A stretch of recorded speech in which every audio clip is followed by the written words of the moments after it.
Hello, and welcome to M A S HCast, the show that analyzes and celebrates, episode by episode, the greatest TV series of all time, MASH, which aired on CBS from 1972 to 1983.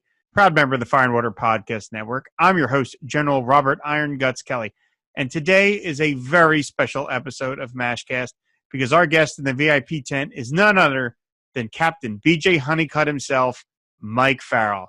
I don't need to say any more. Let's get right to it. Here is my conversation with Mike Farrell. The one person I can't figure out, even with all you've taught me, Sigmund, is B.J. Hunnicutt. He's an enigma with size 13 shoes. In the midst of the most terrific enterprise ever devised to separate a person's brains from his buns, B.J. goes calmly on. I envy his serenity. Although there must be a volcano under there somewhere. So, hi, Mike. Can you tell it? Hi. Let's start at the very beginning. Can you tell us what your first day at MASH was like? Oh, sure. I will never forget my first day at MASH. And of course, there were things that led up to the first day. But the first day was, I went in with a little trepidation. Alan and I had dinner together the day the deal was made. So we had sort of broken bread, and we knew we had talked for hours actually, and I felt pretty comfortable with him. But I didn't know going in if the cast was going to be resistant to my being there, were resentful of my being there, happy to see me. I just didn't know. Because I knew Wayne had been very much a member of the family for 3 years. And I wasn't clear about the reasons he left at that time. So there was always the concern that it could be, that I could be resented for having sort of pushed him out or something to that effect, which of course was never right. That was not the case. Yeah. Never in my mind, and never something that was a realistic thought. But I guess I have my insecurities, and that was part of it. So when I walked on set, it was really quite extraordinary. I was in civilian clothes, of course. And the first person that walked up to me was Gary, and he stuck out his hand and said, "Happy to have you here, welcome." And I don't remember exactly the order. Loretta, Bill came up, Larry just came up and made a point of greeting me and making me feel welcome, which was really wonderful of them. And we, kibitzed a little bit and then sat down around the table to do a reading of the script. And that, I must say, was like heaven. Because I had been in a couple of television series, and I'd done, some work. And very rarely in television did you get the opportunity to actually sit down and go through what you're going to be doing. And in this instance, they wanted to do it. It was their practice to do it because it gave the writers a chance to hear it. It gave the producer a chance to see it, and the director, and just to kind of take a look. So we sat down. Gene said, page 1. We started to read. Everybody read. We got to the end of it. And Gene said, there may have been applause, I don't remember, but at any rate, Gene said, okay, page 1. And I kind of looked at him dumbly, thinking, we just did that. And he leaned over, he said, oh, Mike, he said, this is when we go through it again to hear from you, to see if you have any thoughts, any ideas, any suggestions, any problems. Wow. Well, if I would walked into heaven a little earlier, this was unbelievable. So the idea that an actor was going to be asked if this all made sense, if he had any thoughts, any concern, I have to tell you, it was like oh my God, I've fallen into, I don't know what, but it's wonderful.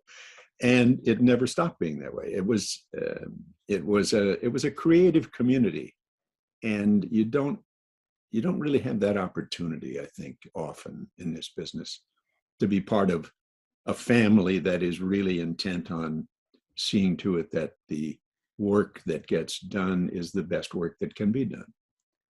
Wow. I mean, I've know enough about, read enough about, the grind of television production, of doing a show week in, week out, about Yeah. that are often, they just are just trying to get it done because the deadlines are so.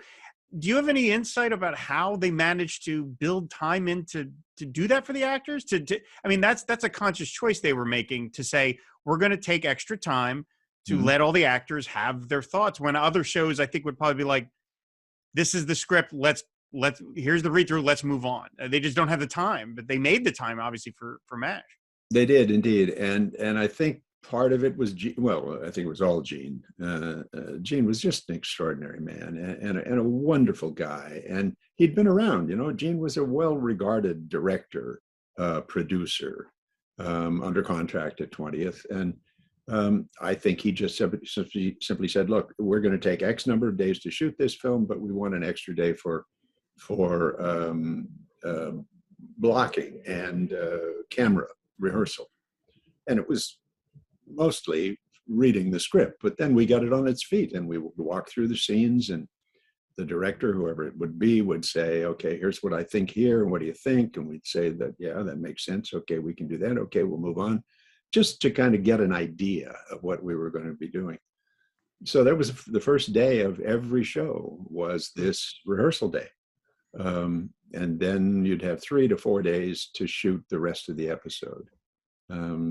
And if you were going to be out at the ranch, it would be probably banked so that you could go out to the ranch and do X number of dates from X number of scripts, because the ranch was a schlep.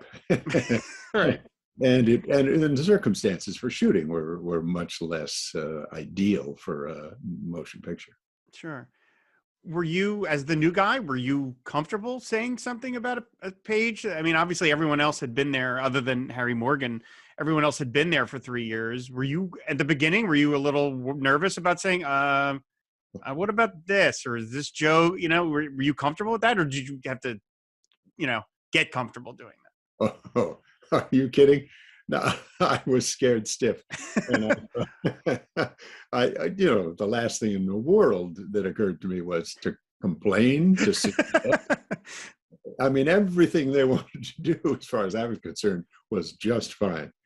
And had anything just sort of jumped into my face, I may have worked up the courage to say so, but they were, God, I mean, they just went out of their way to be welcoming and to be comforting, and to make sure that I was that I knew that they appreciated my being there. Gotcha. I mean, one of the things that I picked up on when I was, even as a kid, watching the reruns of the show, because I watched the show when it aired, the later ones when it was airing new, but then I went back and watched the reruns. And one of the things that I've noticed over the years, having watched these hundreds of times now, is BJ is just as anti-authority as Hawkeye is, just as aggrieved at the situation he finds himself in, just as angry about the war, but he's just a lot quieter about it. He just is not as in your face as Hawkeye is. And I can even give a specific example, and it's on the first episode with Harry Morgan, where you all report to him for the first time. And he's going through the line, and he's, Margaret, Major Houlihan, and he says, Captain Hunnicutt. And you go, yes, sir. And then when he gets to Hawkeye, Hawkeye goes, yo. And it makes Potter go, keep your yos to yourself. And it makes me think that BJ as a character and it was something I related to, in that I felt like I was just as, like, had my issues with authority and stuff as a kid, but I just wasn't as noisy about it as other kids that had to wave it in their face. And I always appreciated that about BJ, that he was, he almost was like, I'm going to be anti-authoritarian in a quieter way, that is more under the radar than Hawkeye, who just can't help himself. Was that anything that you know? I mean, like, obviously the contrast between you and Hawkeye, BJ and Hawkeye, excuse me, is so much greater than the contrast between Trapper and Hawkeye, who were kind of two peas in a pod. Right. Was that something that you sort of noticed as you went on? Was it something that occurred to you like, okay, this is the contrast I have from Hawkeye, is that I'm just not as sort of adolescent about my anti-authority as Hawkeye is? Well, I think BJ has a different personality than does Hawkeye. BJ came into a situation that was new to him, that Hawkeye had been in for God knows how long. And by nature, for me, I'm not one who pushes myself in. So, I was in the business of creating a character that just the same as they were. And in fact, I don't remember what year it was that Alan called me and said, in the off period, Alan called me and he said, they think we're too much alike. Would you, and I came up with an idea, would you be willing to grow a mustache? And That's where the mustache came from. That's where the mustache came from. And I said, absolutely. Sure, that sounds great. It'll be something I can play with and we could have fun with. So it's similarity of tone, I think. Certainly Hawkeye was louder, gruffer, more boisterous. And that just felt right to me. All right, that makes sense. Like I said, I always appreciated that he was just that he was anti-authority when it really counted, but not when it didn't matter. Like saying yo to Colonel Potter on the first day. Like he could just be like, yes, sir, it's fine. I could just say it doesn't mean anything. It doesn't mean you're even, any less anti-war than Hawkeye is by saying yes, sir, as opposed to. So I always notice those sorts of things. So something I've been saying across season 4 as we just completed it is I think season 4 of MASH is not just the best season of the show, it's the best season of any television ever. I just don't think anybody's ever topped it. And part of it is you guys really were busting the format in a lot of ways. I mean, season 3 had tiptoed in that direction, but season 4, you have the episode with just Hawkeye. You have, of course, the interview, which is, now everybody talking to the camera is standard, but back then it was pretty new. And you have Deluge, where you're intermixing clips from home. I mean, and you have the one Quo Vadis Captain Chandler. I mean, you have these really. And even your first episode, Welcome to Kree, is like a war movie. Yeah. I mean, it's really like a war movie with just a little bit of MASH at the very end, but it's essentially one of the best kind of war movies I've seen and it's done in television. When you were getting these scripts, I mean, were you ever like, wow, wow, what are we doing here? Like, I mean, in a good way, but did any of you ever catch you like, this is really unusual for what you were seeing on television in the mid-70s?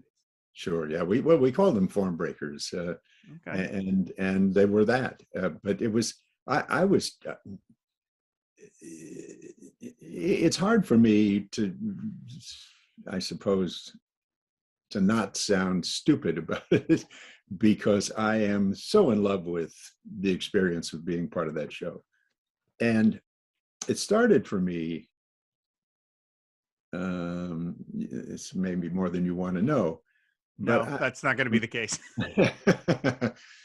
I was under contract to Universal. I had done a show with Anthony Quinn, which was, God knows, a wonderful experience just to be in that kind of company.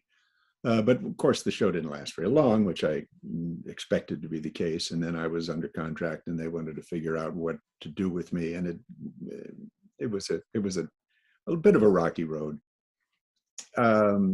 And at one point in it, at that time, I went to a friend's house to pick him up for dinner.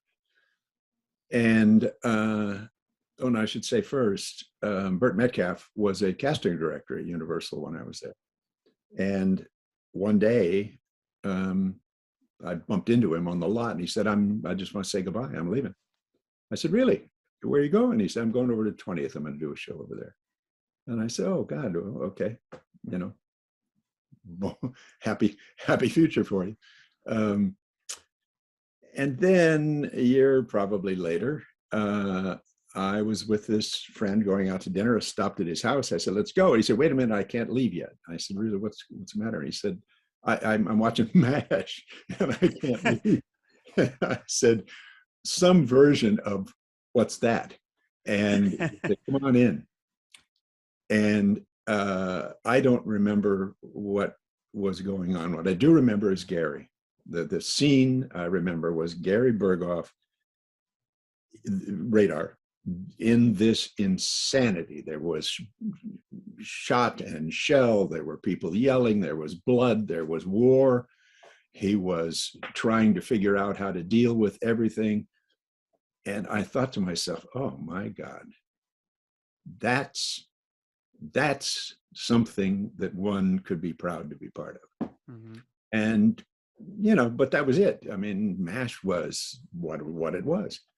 And I went back to my job and my daily work and fighting with the people that, no, I don't want to do that. Thank you very much. Well, you don't have script approval, but oh, yeah, tough. I don't want to do it anyway. That sort of thing. And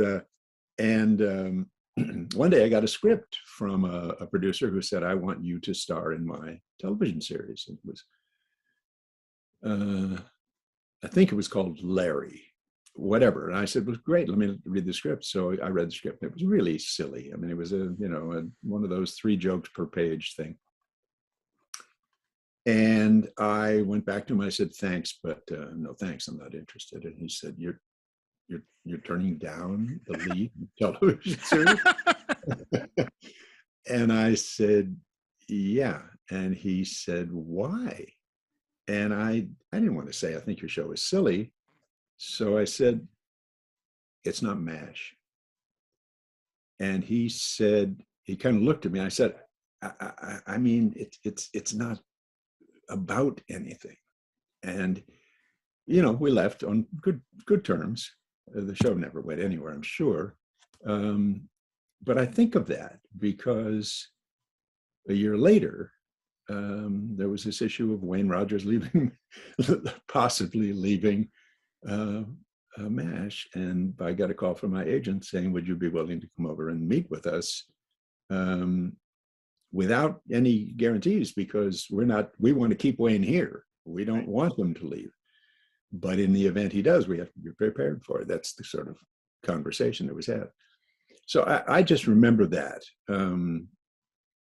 So when it happened, when I had the meeting with them, I remember being just as nervous as a cat. I thought that this would be too good to be true. And we talked at length about the show and about the character. And they said, I'm sorry if I'm telling you something you already know, but they said, I said, the one caveat here is I wouldn't want to be the actor who stepped in to play Trapper John. Right. After Wayne left. And they said, "Oh, no, we understand that. This is war. People are transferred out. Things happen. We have an idea for a character. And what we know about him is that he's going to be married and have a child at home and intend to be faithful to his wife and his family. How does that strike you?" And I said, "Are you kidding?" Modeling fidelity in a national television show, how does that strike me? I think that strikes me just fine. The idea, excuse me, these memories continue to wet me. But I'll never forget that meeting, that conversation. And I went away thinking, oh, Jesus, is it possible that such a thing could happen? And then, I got the call they wanted to do a screen test. And they knew I could act. They'd seen, footage. Bert knew me. But they wanted a screen test with Alan to see if there was any chemistry. And there were 2 other actors they were also testing that day. And I got lucky. You certainly did. And yes, a lot of chemistry between you and Alan. I mean, I will tell you, one of you mentioned in a book I have a book over here, the complete book of MASH, was published in the early 80s, and there's an interview with you. It was an interview with the whole cast, but there's an interview, and you mentioned the Alan taking you out To dinner. to dinner. And Yeah. I will say, a bunch of years ago, when I started a new job, I was going to be slotted in as the assistant to someone in an apartment that had already been there. And I took that little nugget that I read in the book that you mentioned, and I offered to go out to dinner with this person because I wanted that person to get comfortable with me as partners. And they didn't take me up on it, but that was the that was the inspiration, though, because I thought, what an incredibly warm gesture for Alan to make. I mean, it's good for him because Sure. he wants you to be good on the show because it's going to make the show better. But just, you would think a lot of other shows, the actors would just say, well, see you on day one and we'll go from there. But for him to take time out is extraordinary. The day they called me and said, you're the one, he called personally and said, what are you doing tonight? Would you like to have dinner? Wow. And I said, yeah. Okay. So yeah, it began like a blessing and never stopped being that. Wow. So, all right, I want to ask you about working with Harry Morgan because specifically, and I talked to, when I had Jeff Maxwell on the show last season, I asked him about it because I mean, I've never been on a set. I have no experience with that. And I know this is probably horribly unprofessional to do, but if I was on a set with someone who had the kind of career that Harry Morgan had, I would just be like, I'm not going to go to the my dressing room. I want to tell me about being in High Noon. What is that about? And I mean, he had come to the show having been in High Noon, the Oxbow incident, Inherit the Wind, which is one of my favorite films of all time. Like, what was it like just hanging with him on a regular basis, this legendary figure? Yeah. It was, Harry and I became very, very close, and it was everything you imagine it to be. He's a very smart man. He is was a very smart man. Remains in my heart a very smart man. Knew a lot about Abraham Lincoln, about history of the country. Was a great reader, thoughtful but smart and funny. He was so bloody. He had that kind of whip sense of humor that was just delicious. And he just walked in and sat down and, as Alan, I think, said, took our hearts and went home with them. He was just, God, he was just a pleasure to be with, to know, to talk to. And of course, what was it like to, and you've worked with, and they've worked with you, and now we're working with you. It was, part of this extraordinary experience for me. But Harry was a wonderful, wonderful guy. We went through a period where we would, at that point, like probably, Bruce Lee was the big thing, and then what's his name? The English comic was parodying him, leaping into things and pretending to hi, and so we would do that to each other. We'd suddenly walk up and say hi, and Harry would get right into it. We'd be, two of us would be doing a scene somewhere, and suddenly the whole crowd would come in and leap into the scene saying hi-ya, hi-ya.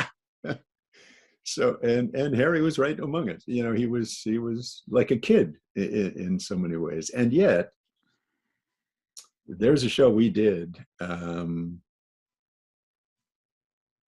think it was probably called the Tontine. It was yes. Yeah. I can't talk about the show without tearing up. As you said, I won't be able to talk this about without blubbering. He did a scene in his tent with us, right, where he explained the tradition with these guys, his three pals,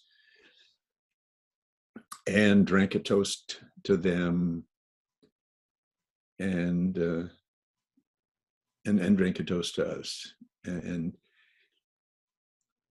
what was so clear at the time was this was Harry's way to say how much this experience meant to him, only to be matched by the last day of shooting.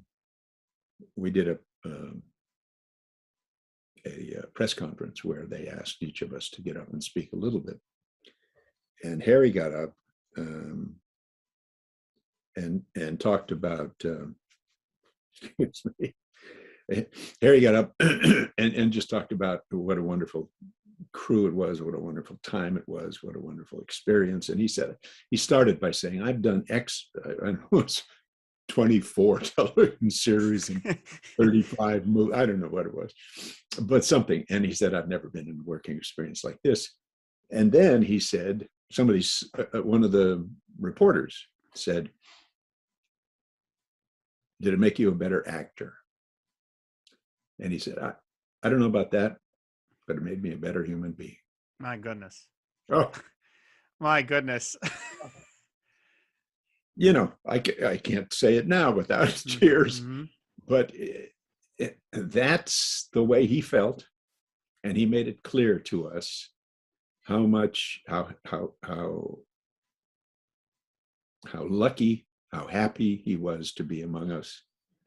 And we felt exactly the same way, only in spades. I mean, we were, to us, it was like the creme de la creme, you know? So I always assumed that, because in season 5, you noticed that Margaret started really treating Colonel Potter like a father figure. Yeah. And I always assumed that that was something not planned, but found by the writers when they saw the chemistry between Harry Morgan and Loretta Swit, because I think that she was still kind of being written a little bit as along with Frank, as the antagonists of the rest of you. But I have to think that they just saw that the two of them developed this father-daughter sort of relationship, and then they wrote that to Margaret. And to me, it's one of the most charming parts of the show, because it's, who wouldn't want a father figure like Colonel Potter? I mean, he's exactly. Tough, he's capable, but he's warm and smart and sensitive. And it's, you know, who, you know, how would you'd want him as the ultimate boss in any situation? I mean, that's the guy you would want. Exactly right. And you know, that was a tribute to Loretta as well as to Harry. Sure. That she kept I will say fighting for Margaret, not just Hot Lips, for right. Margaret to appear on the scene, and she won. Mm-hmm. And that part of that was the relationship with Harry that they saw, and as you suggest, began to recognize the value in it and used it. There's some smart folks that ran that show. Yeah, and I always assumed that again, her softening in the later seasons was partly because your character was there, and that you were a character. Your character was someone Margaret's character aspired to be with, a kind of loyal family man. She always talked about wanting to be married. She's not. She might have been attracted to Hawkeye or Trapper, and they would make jokes about that. But you were BJ was the kind of guy I think she wanted to be with. So I felt it's almost like she became more comfortable. It made more sense to write her that she got more chummy with the two of you because you were there, as opposed to, you know, Trapper, who was more of a Lothario kind of thing. Yeah, that's interesting. It's interesting. Yeah, she. Yeah, that's.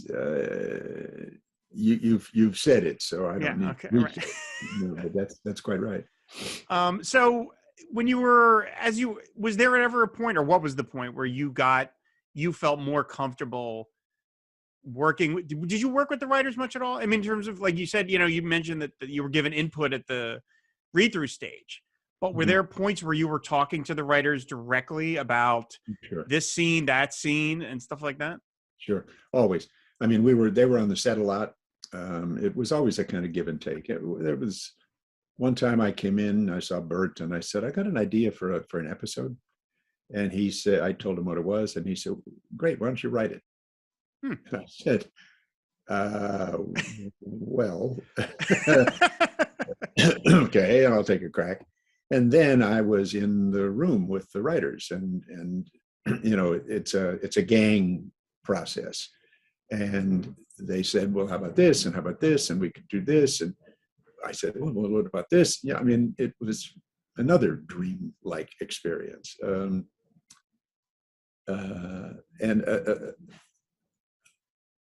there was something else I was going to tell you, but I've just lost it in that one about writing. It'll come back to me as we speak.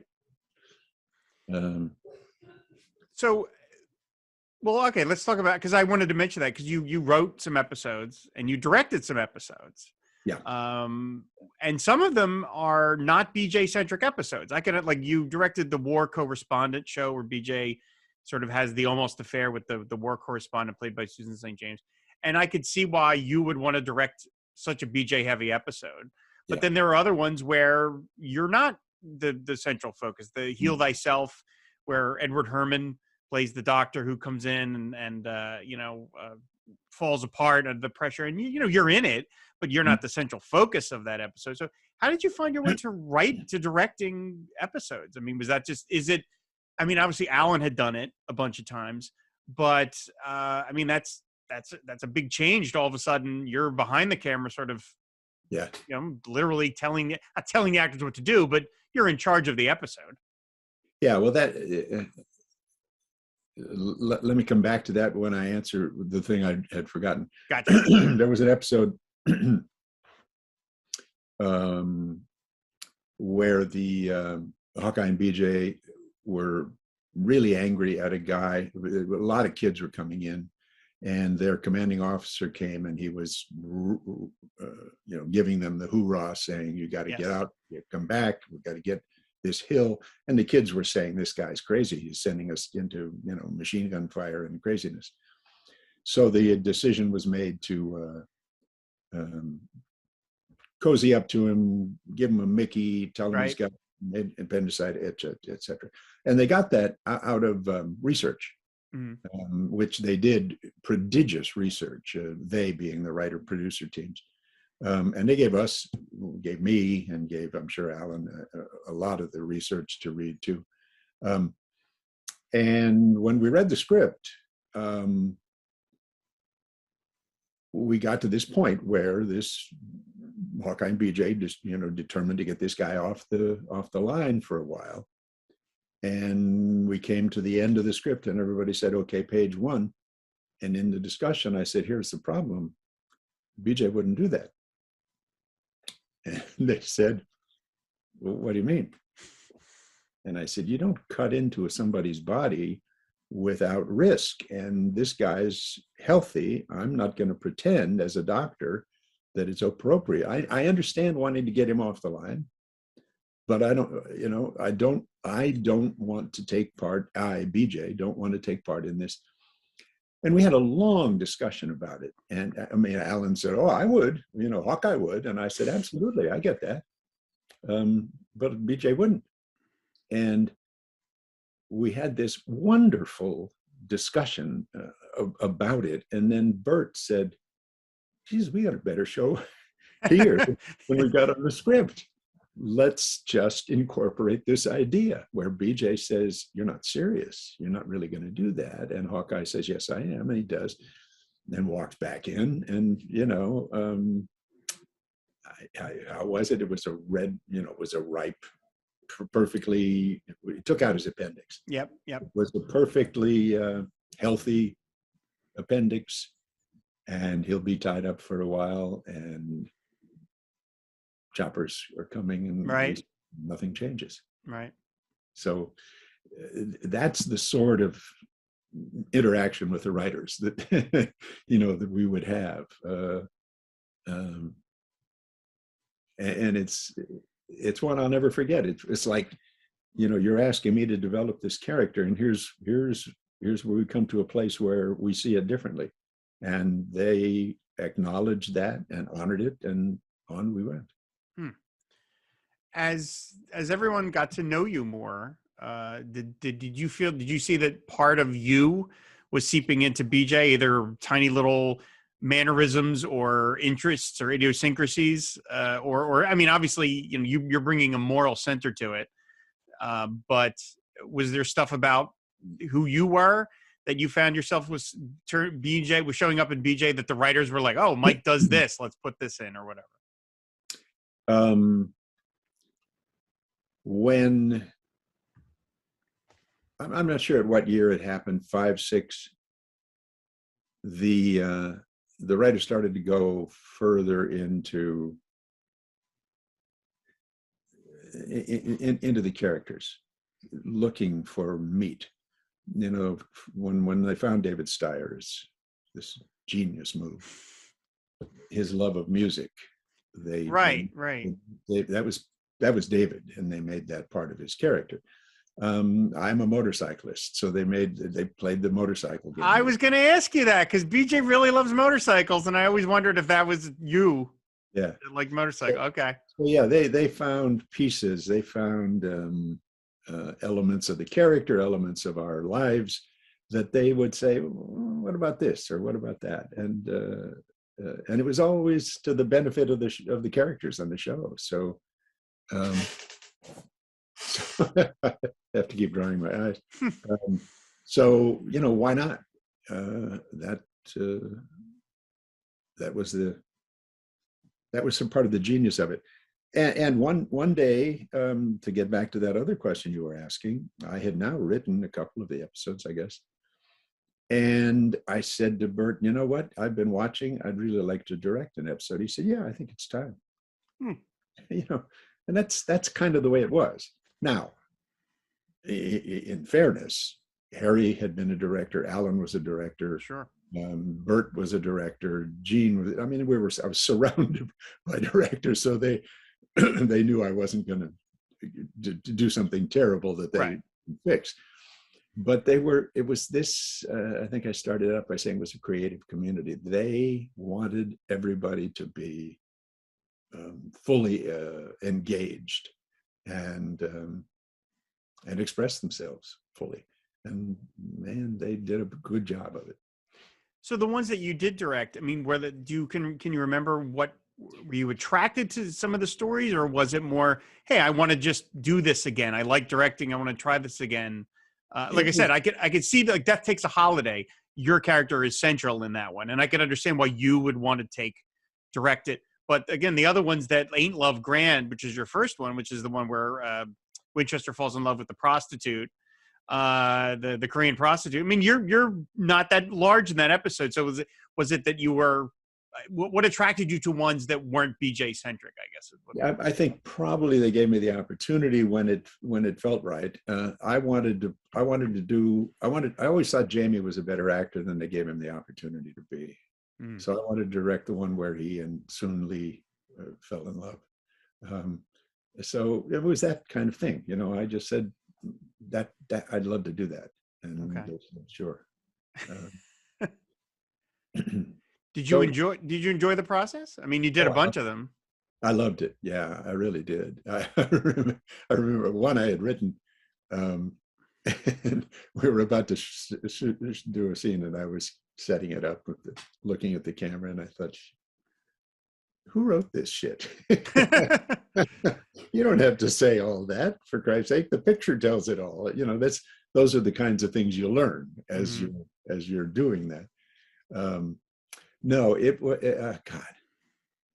Everything was an opportunity. Challenge, yes, but they're all opportunities, and they were generous to a fault. They were supportive and understanding. One time we did a show. Alan was Hawkeye was. The guest star was Blythe Danner. Oh, that's The More I See You. It's one of my all-time favorites. Yeah, mine too. The backstory was that they had an affair, fallen in love. Subsequently, she got married, I think, and then she's stationed temporarily with us. And the affair is rekindled. And we had a scene in Radar's office. And I remember Larry Gelbart was standing there watching us. and Larry, who was this brilliant man, a wonderful writer. And the scene was about Hawkeye saying, haven't been around lately. And I said, Right. yeah, crying into my pillow. And he said, do you disapprove? And I said, not my place to disapprove. And he said, some version of, do you, have you ever been got to the point, have you been Right. ever been faithful? And he said, I think he said, have you ever been unfaithful? Never. Have you ever been tempted? I said, tempted's a different question. And he said, aha, you haven't been tempted. I said, no. And it was a good gag, you know. It was Larry was so sharp. I love BJ drawing Hawkeye out on that limb and then sawing it off like that. So after the finished episode was finished, Larry came. I went up to Larry and I said, you know, I love this. That was great fun. But I said, we're talking about a man who's made a determination to be faithful to his wife. To suggest that he's never been tempted argues that there isn't any tension in his commitment, in his faithfulness, in his fidelity. And Larry said, that's interesting.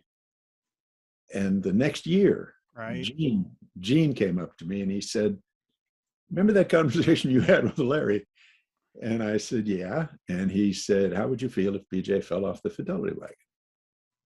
And I said, oh, man, that's a tough one. I said, bottom line is, it's a question of how you resolve it. And he said, cool. Walked away, and then they came up with the script about BJ having hanky-panky, whatever. Hanky-panky, yeah. I promised myself that I was not going to ask you really specific episode questions because, you know, as you said, it was a long time ago and they all sort of blend together after a while. But since you brought it up, I mean, that speech that you have in the More I See You episode where you talk about, and I know I sent you the clip from the episode, the MASHcast we did about it, where BJ says, I want to be loyal to Peg, not because God's gonna, you know, send me to heaven without an electric fan, and not because, you know, not because society basically says I shouldn't. I simply don't want to. Mm-hmm. And I really thought that was one, and it still is to me, one of the most profound things I've ever heard in a television show. And as a young person watching that episode in a rerun, it was really transformative to me. Yes. And it's amazing to me that BJ has this amazing moment in a Hawkeye-centric episode. I mean, in an episode that is so dominated by their chemistry, and Alan Alda, Blythe Danner had amazing chemistry. You completely buy them as a couple. Yeah. But there's this BJ mode that they took the time to give that to you, to think, you know, let's not just shunt all the characters off to the side and let Hawkeye.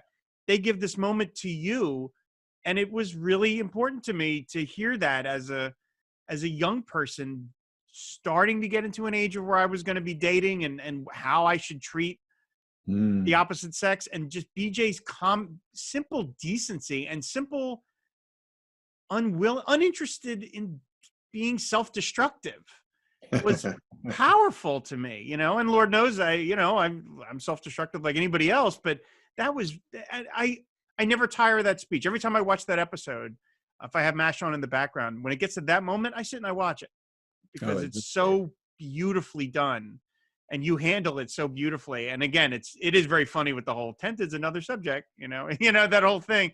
Yeah. It's just amazing. And again, I always feel like that the writers must have really thought about that to say, okay, let's give this new character this 90 seconds in the middle of this Hawkeye show to say something so wonderfully profound. I just think it's just absolutely brilliant. So kind of shifting gears a lot, I want to ask you, how did you deal with the fame?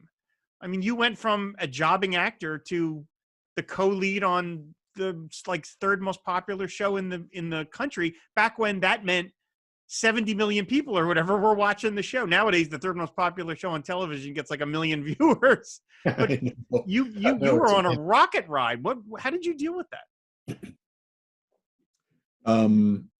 It just, I remember coming back to the show, you know, we had like roughly 6 months on, 6 months off. And I remember coming back. I'd been in Southeast Asia, I think. I'm tend to be active in some areas, and I remember coming back to the show, and I sat down with Alan, and I said, "Are you hearing what I'm hearing?" And he said, "Yeah." About how profoundly this show is affecting people. And he said, "Yeah, I am." And we had a tendency as a group to just sort of get together. The crew actually built us a little hut that we would go to right when the different things were happening, and talk. We talked about the world. We talked about, politics. We talked about our lives. We talked about everything. But we talked about this not sudden, but growing awareness of the phenomenon that this show was becoming. Phenomenon is not a word I would have applied at that time, but I did later.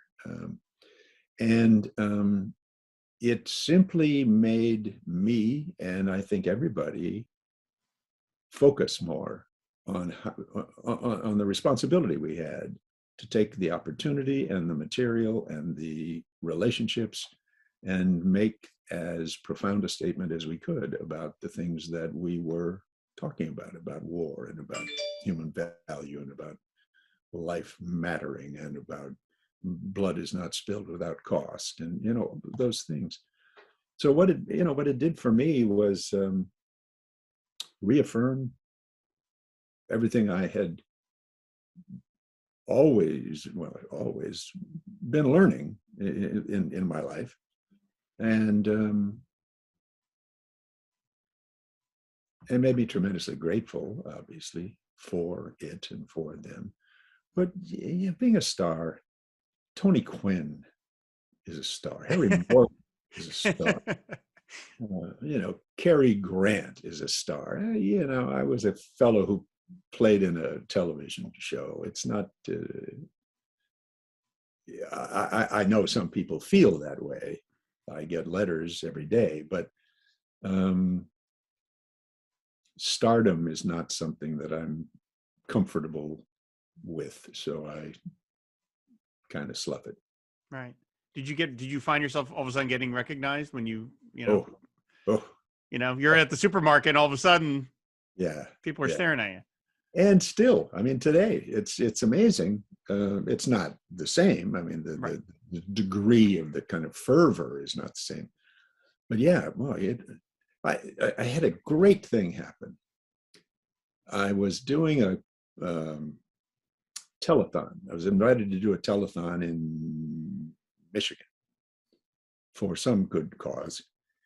And I was there doing the thing, and then we had a break, and they said, we've got 20 minutes or something if you want to get some air. And I went outside, and I just walked down the street in northern Michigan, and walking along, and this guy was coming toward me on the sidewalk. And as we got close to each other, he stopped. And he said, "Hey," and I stopped. And he said, "How the hell are you?"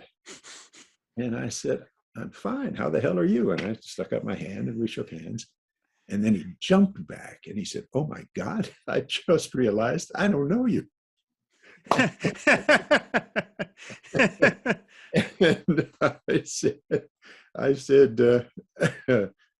I said that it's okay. That I really enjoyed your greeting. And he said, "How does it feel to have half a relationship with millions and millions of people?" Mm-hmm. I've never forgotten that. That's pretty heady stuff. And I get mail that sort of speaks to that sometimes. And it just really makes me realize not only how lucky I am, but what a responsibility that lays on one to be, in my case, to be who I think one ought to be in that situation. And, I am very outspoken politically, and I take positions that upset some people, and that's the price you pay. But I do it I try to do it respectfully and appropriately, and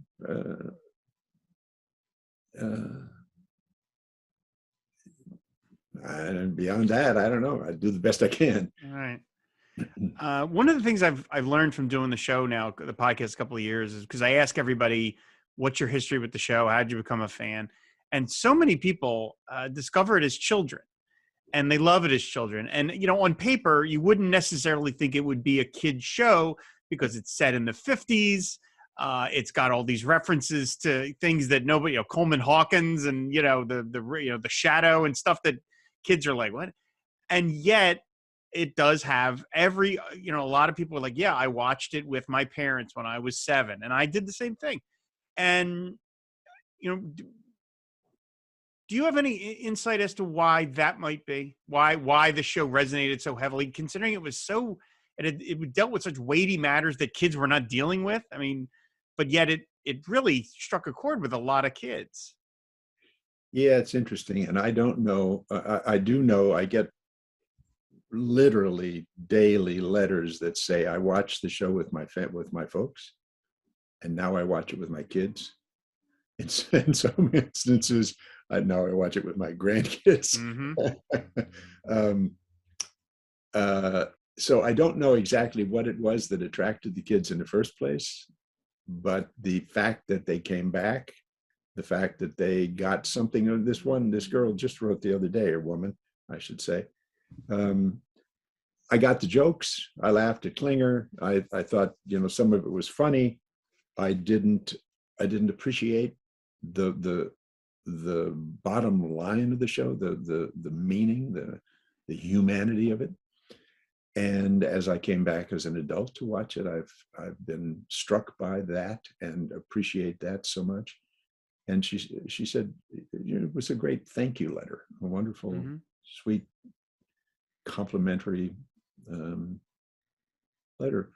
A lot of people, it's the old, can I have your autograph, or can I have an autographed picture? And I still get those, but the tasty, thoughtful,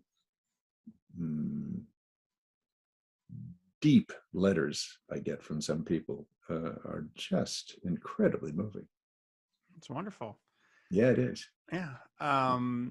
So I also have to ask you about Alan Arbus, because he is in many ways my sort of like, BJ is my favorite character of the show, period. But Sidney Friedman is, to me, a close second. And I'll tell you, over the years, there's been moments where I've considered getting therapy, and I say, any therapist that gets not going to be as good as Sidney, so what's the point? It's not going to be as good. No, it's like, this person's never going to live up to Sidney Friedman.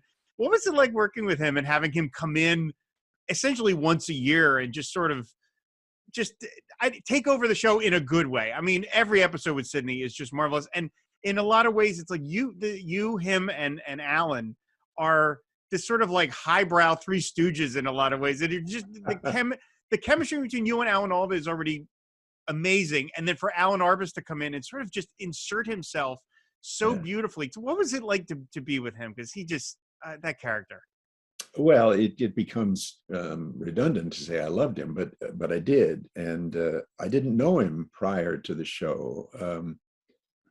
But he's one of those guys. I mean, Alan has quite a history. Alan has. I'm having trouble getting used to the fact that some of these people are gone now, because they're still very much alive in my mind. Alan has quite a history as an actor, as a photographer. Right. His wife, Diane Arbus. Diane Arbus, yeah, former wife, I should say, and Mary Claire, his widow now, was a brilliant actress. So they were. I mean, he comes in with a kind of cachet, as did a lot of the guests that we had on the show. But the people that became part of the company, which Alan certainly did. It was. I was in a little bit in awe of him, and then he made it so easy. He made it so comfortable that there was no more awe. It was just glad to have you here. Anytime you're here, you're welcome, and anytime you're not here, you're here.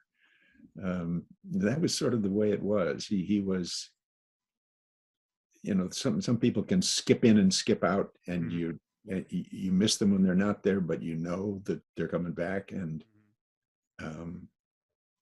they're gonna lift you up a little bit when they come back. I always thought it was very appropriate that when you did you all did the 30th anniversary special, and you did the reunion, and Alan was there, even though he was not a regular, but he was there. And I remembered watching that show when it aired, and I thought, yes, he should be there because that's how great a character he was. I mean, that, you know, it just, I thought and I've said this on any forum that I've ever had the chance to, kind of how they spun Lou Grant off from Mary Tyler Moore, and Lou Grant became a drama.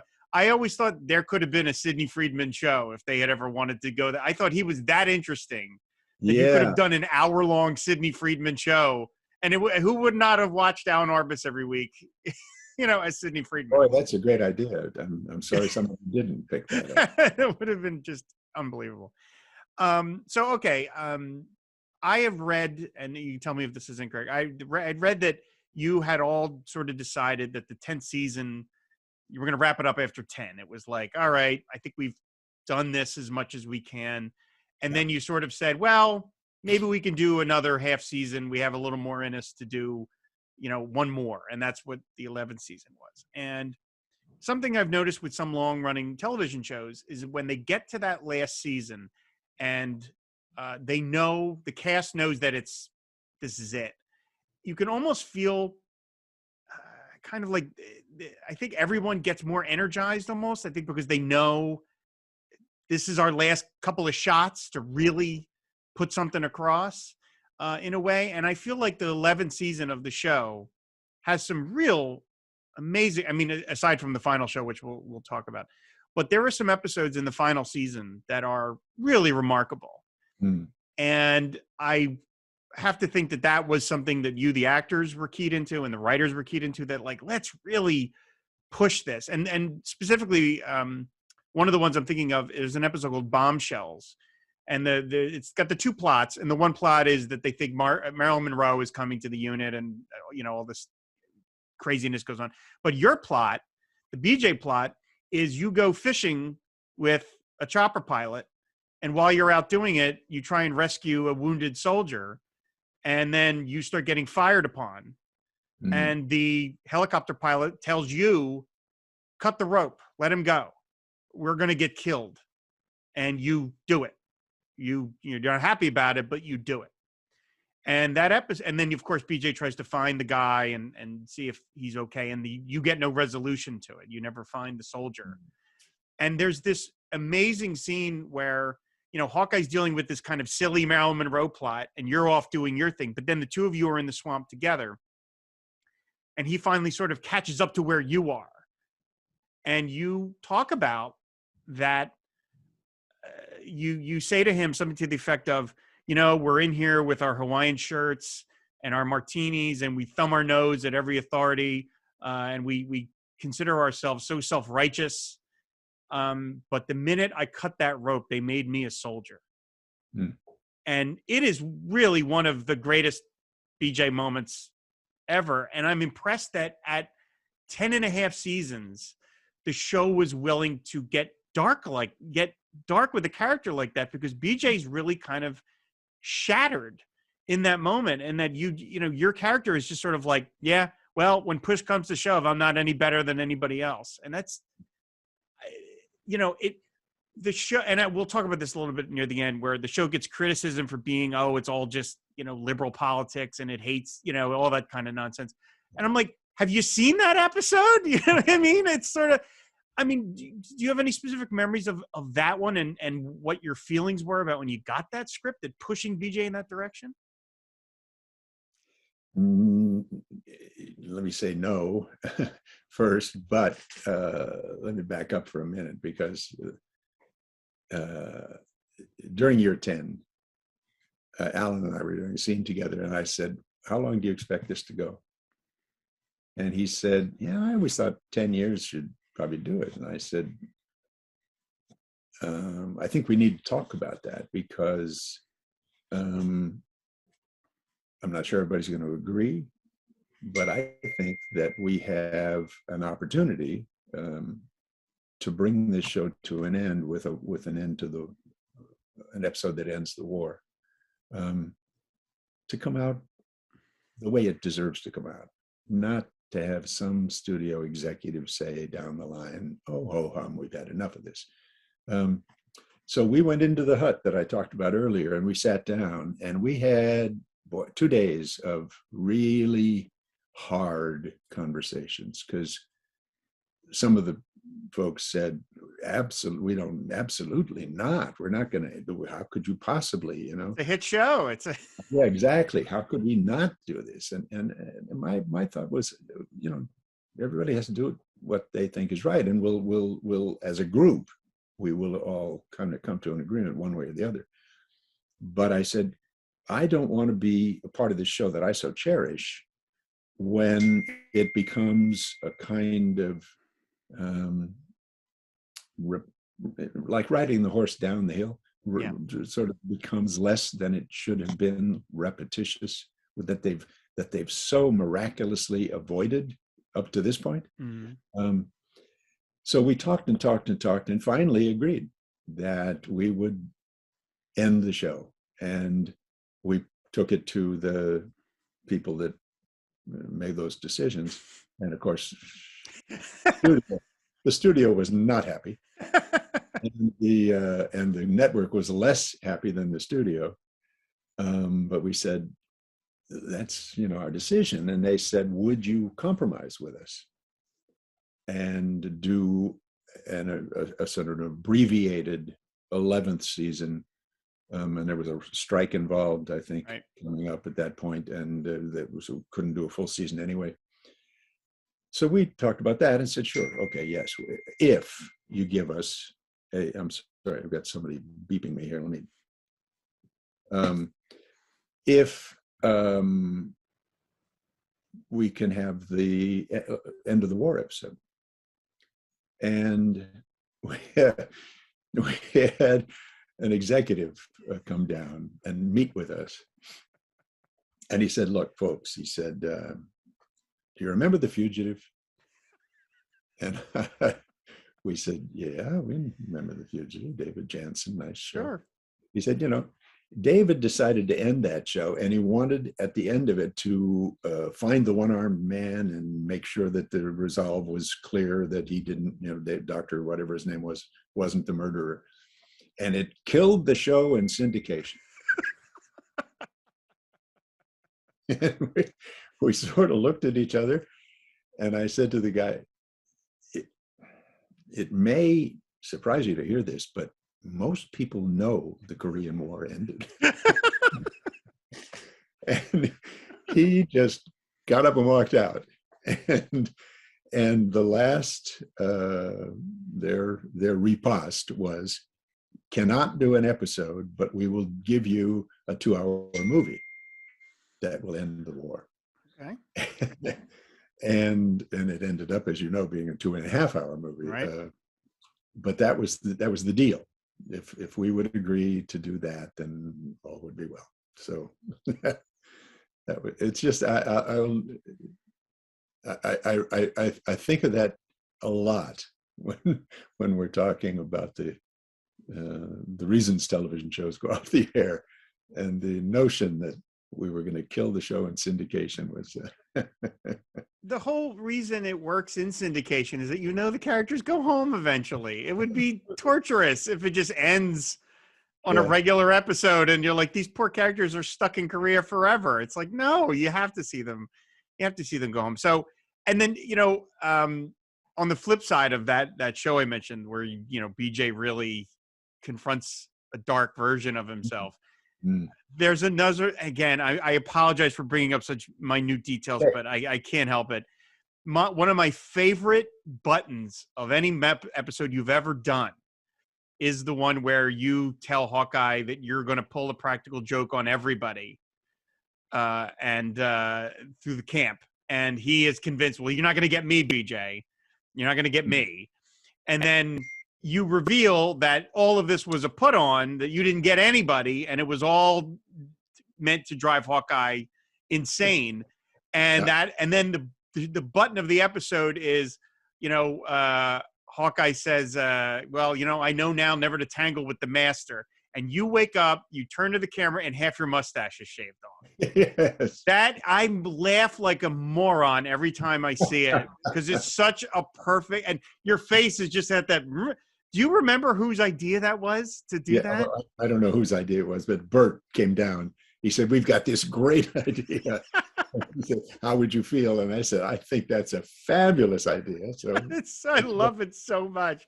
Oh, and behind you, Alan Alda is chortling uncontrollably because he knows you're about to see what happened. And it's just, that's what makes me love season 11 so much, is that it went very dark. And then it also had these incredible gags. And that gag to me is just, again, it's just one of the best buttons ever. So, all right. So we were talking about the last episode. I want to talk about that a little bit, obviously, because it's huge.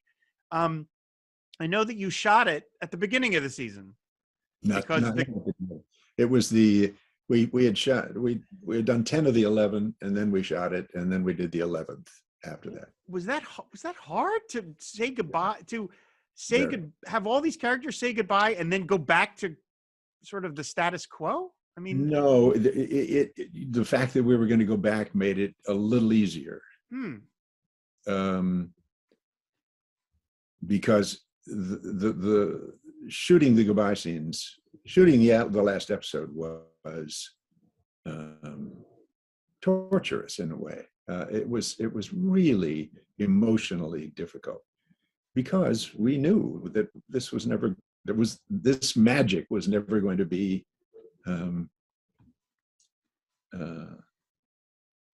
We were never going to be part of it again. Now, as it happens, we've maintained our relationship and are always in touch. And I just got an email from Bert recently saying that we've come closer even together as people as a result of this camaraderie being maintained and nurtured.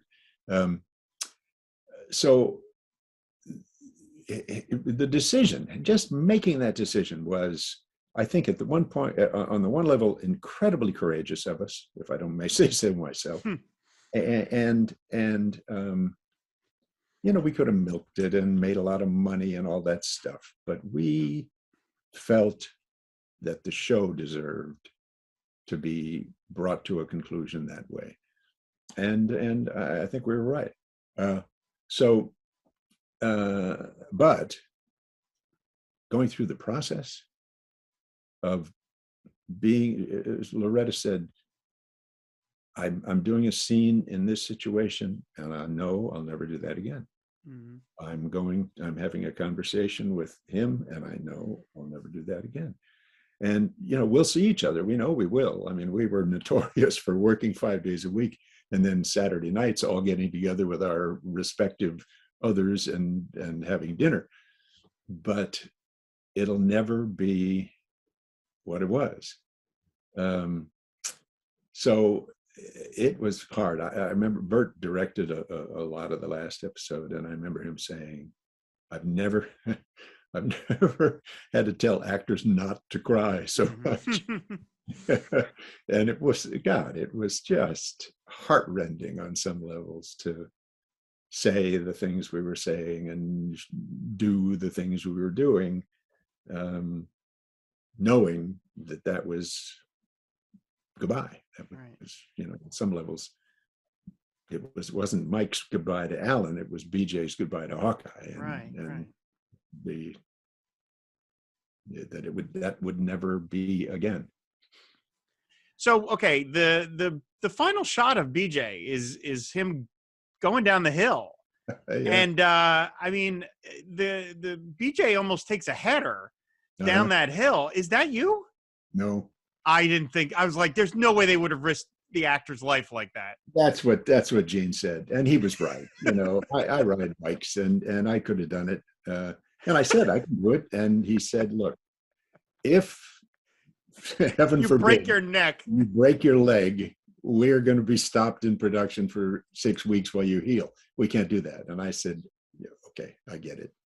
And when I watched that, when I watched the back end slip down, I thought, "Oh shit! Well, maybe it's a good thing I didn't do that."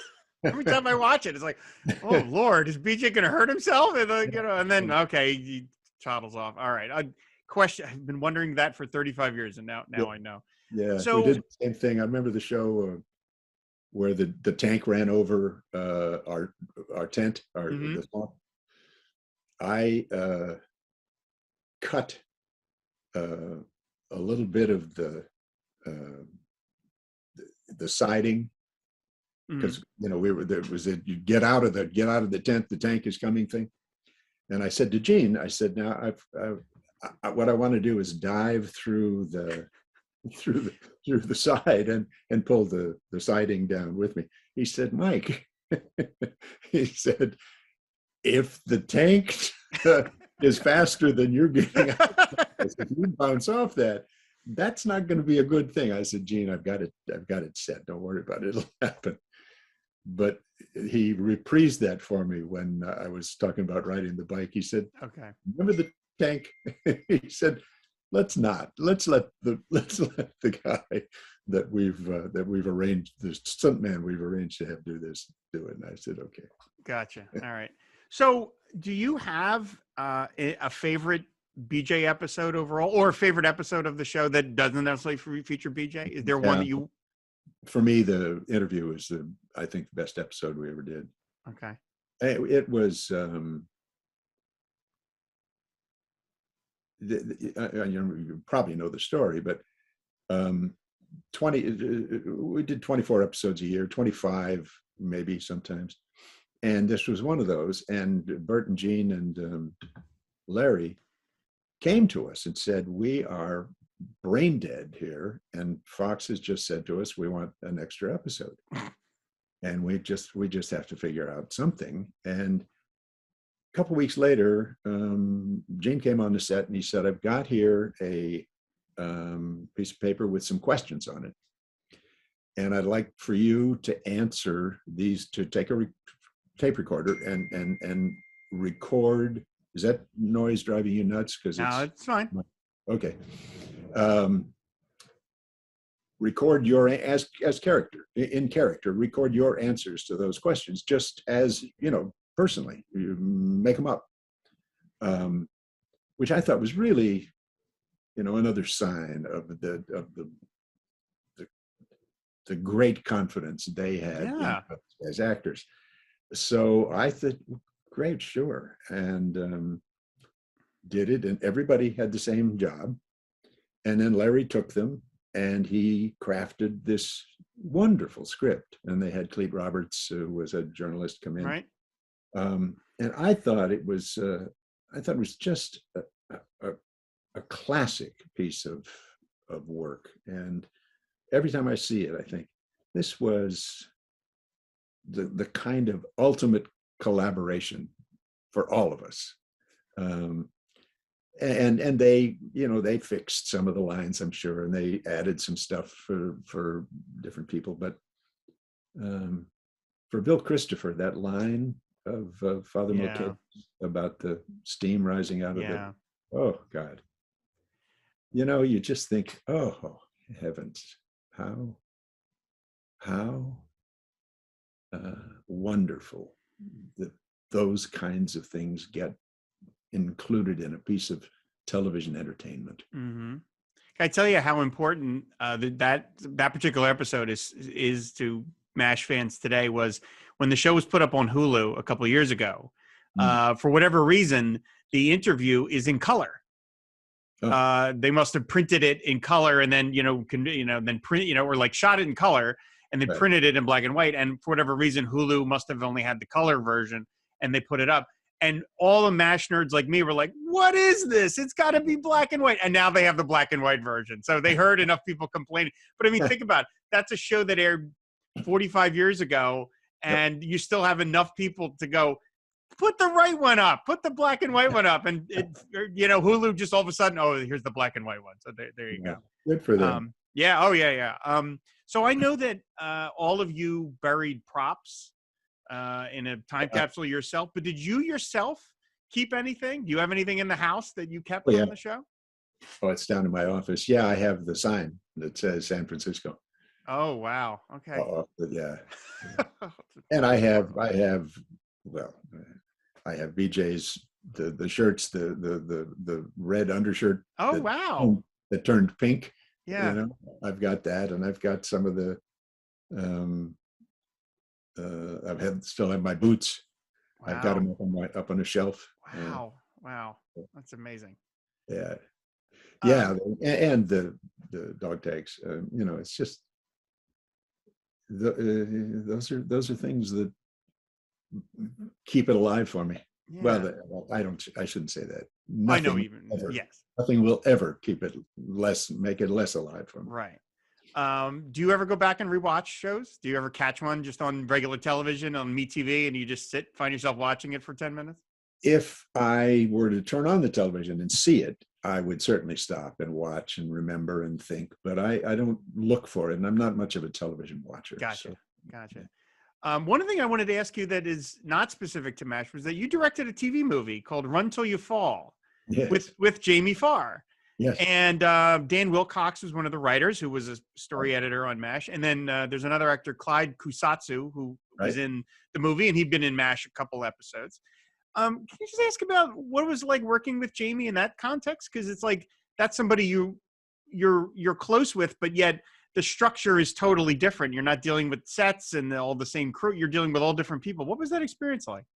It was great. Jamie's a pal, and I've always felt that he was much more talented than he has ever been given the opportunity to be, to show, and I continue to maintain that he's just a wonderful guy, and he's been slotted in a certain way, and he does that. He does the shtick, and he does it all, and he enjoys it, and he has fun. But he has some chops that I'm sorry he doesn't get to exercise more often. So it was a little movie. I mean, it was. He's great in it, though. He's terrific in it. He's lovely. He's lovely. He was just here. We did a interview for some guy that wanted to do a documentary. I don't know if it'll ever see the light of air, but actually, the last time I saw Jamie, I've spoken to him since, but he was supposed to do a reading of an original play. They were flying off to North Carolina to do it with Ed Asner. Oh. We were all at Ed's house 2 days before he passed. Oh, my. Yeah. Tough.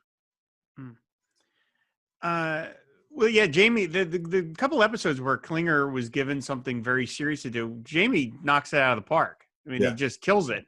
And you're like, well, that's what he was capable of. When he was given the material, he could really do it. And he was, like I said, and he's terrific in the TV movie. And I kept looking for you, thinking you were going to cameo in it at some point. And you don't show up in it, but I was like, okay.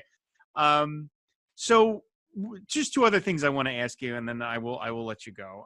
One is the final episode, and I've mentioned this before, and we'll get to it years from now when we get to the episode on the podcast, but the final scene of you and Hawkeye on the chopper pad, where you tell each other how much you love one another and you embrace, I was 12 when that aired, and I watched it, and, it's not like I grew up in a really macho household, but I was still, you're with your friends and it's not really cool to be a boy and talk like that. And seeing BJ and Hawkeye be so open about it was, again, very transformative for me, because it was like, well, these are guys I want to emulate, and they're okay with it. Hawkeye and BJ are tough as nails. Look what they've been through, and they can be comfortable with each other. And was that something that, I mean, I get the sense that that was not hard for you to play. Not at all. Not at all. No, no. It was the most natural thing in the world, actually. And whenever I see Alan, I hug him. It's interesting because it was so natural and so, I mean, we didn't have to be directed. It was automatic. That happened. But I've heard from people, gay men, who say how much it means to them, excuse me, to see that straight men can behave to each other like that. Yeah. But I've also heard from so many people just how much it meant to them to see these two who've been, as you suggest, through so much together, being able to express that in that way. When who knows if they'll ever see each other again. You know, the BJ couldn't give up the idea that they would. Hawkeye, it was like, come on, you know. It was I think the perfect fitting final moment for the two, and I'm thrilled that it played the way it did. Yeah, it's perfect. I mean, it's just perfect. When BJ says, I can't imagine what this place would have been like if I hadn't found you here, it makes you recall all 7 seasons of BJ's. I'm like, yeah, what this guy, imagine coming to a place like this and not finding a guy like that to help guide you through it. What a nightmarish scenario that would have been. Right. All right. I'm apologizing for asking you this question because it's so nerdy, but what other opportunity am I going to have to do this? And maybe you don't think like this. Maybe actors don't think like this. But in your mind, have you ever extrapolated? Did Hawkeye and BJ ever get together when they went home? In your mind? For me, it was an absolute. Absolute. Sure, of course they did. Good. You know, BJ would walk across the country to spend time in Hawkeye's company, and it probably wouldn't have been as wonderful as they hoped it was, because lives had gone in different directions. But yeah, no, I don't think for me there's no question but that they saw each other again. Made a point of seeing each other again. That makes me feel good. All right. Well, so the last thing I want to ask you is something I'm kind of amazed at, and I mentioned this to you privately about. I think the show's common decency seems downright rebellious in the age that we're living in, where people are getting crueler and tougher and nastier. And MASH is considered family entertainment now. It's on MeTV. It airs at 7:00 right before Mayberry, because it's been grandfathered in. It's a show that's been on the was on the air for 50 years. But I think if MASH as a show was new today, there are factions of this country that would be ripping it apart every moment of every day because it would be considered quote unquote anti-American because it dared question authority. So do you think a show like anything like MASH could ever survive in the culture that we're living in now? It would be very difficult. I would love to be part of something like that, I have to say, but I think it would be yes, it could survive because we have this cable phenomenon, where these little networks, Netflix or what have you. But HBO Max is doing some interesting things, and there are some. I see stuff on, and I kind of find myself wondering how it got on, how it got made. But just to try to sell a MASH-like show to one of the networks today would be impossible. They wouldn't consider it. And get 100 million viewers on its last episode kind of thing. I mean, that's just not going to happen anymore. So I said, I'm glad that it's great that it's been with us for so long that it's just sort of uncontroversial that everybody can watch it and kids can watch it, even though it's putting across some pretty heady ideas still all these years later. So, and we're coming up to the 50th anniversary. Unbelievable as it is. It's I know I'm not of my being part of it, right? But the show itself, yeah. Show itself, yeah. Yeah. Well, I think I've bothered you long enough. No bother at all. I've enjoyed it. I deeply appreciate you doing this. Like I said, as a kid, I only had a couple of. You look to fictional characters as your heroes because that's what you're searching for. You're trying to find out who am I, what's important to me, and I had a couple, and the stuff that they thought was important to me. And BJ Hunnicutt was one of those characters, and I understand. I know cognitively you're an actor, you're Mike Farrell, you're not BJ Hunnicutt. It's two distinctly separate people, but at the same time, I've seen you as this character for so long. There is some part of my brain that doesn't accept that it's like no, you're the same. It's all and I would not be the person I am today without BJ Hunnicutt and without MASH. And you were BJ Hunnicutt. And so it just means the world to me that I would get a chance to talk to you like this. That's very kind of you to say that. And people have often asked, what's the difference between BJ and Hawkeye, or BJ and Mike Farrell? And I would say, I think that, well, they're the same height. And we're very much alike. I'm a bit rougher around the edges than I see BJ as having been. But he's somebody I greatly admire. I loved playing him and loved developing him, and I loved being allowed to develop him. And I'm really proud of the character that he became. So to hear you say that was meaningful to you means a lot to me. It's so rare in this business that you get an opportunity to do something that is meaningful on a human level and that lasts. And this has been something the like of which will never be repeated, I think. He cooks, I promote. We're going to open our own place after the war. Chez Klinger. Toledo is crying for another 4-star restaurant. The other one closed when all the pinboys quit. Well, that, of course, was a total blast and a complete honor to get to talk to the great Mike Farrell. It is not anything that the 8-year-old me watching MASH on television would have ever imagined was possible, because, of course, the people on television weren't real.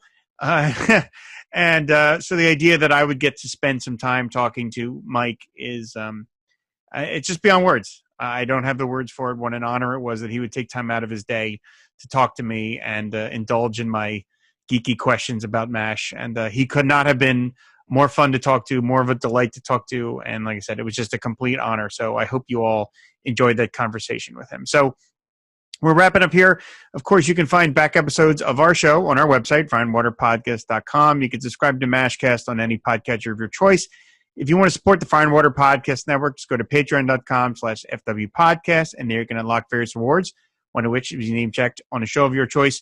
So a big salute to Nicholas Prom, Russell Burbage, Stan Peel, Britt Schramm, Mike Thomas, Michael Porter, Joe Perino, and Danny Ulrich for their support of MASHcast. I very much appreciate it. Special thanks to Jeff Maxwell and Ryan Patrick of MASH Matters for their help in putting this show together. And, of course, a big thanks to Mike Farrell for doing this. This is just an honor of a lifetime, and it's going to be one of the great memories that we're going to have in my life is that I got to spend a little time talking to BJ himself, Mike Farrell. This is just absolutely wonderful. So that's going to do it for this special bonus episode of MASHcast. There might be a couple of more coming between the seasons before we start season 5. I'm not sure when those are going to come out, but again, just keep this feed keep subscribing to this feed, everybody, and you never know when they're going to show up. But let me know what you thought of this talk I had with Mike Farrell over on our website, fireandwaterpodcast.com. I'm definitely interested in what you all thought of the show. So, as I said, we'll be doing another bonus episode for too long. But until then, that is all. You all right, Charles? Everything okay? Yeah, I seem to button my trousers. You forgotten how? No, well, I have been eating like a horse for the past month. I seem to put about 3 inches around the middle. Lord. Well, it's time for that. Maybe some exercise. Yeah, and now. Now?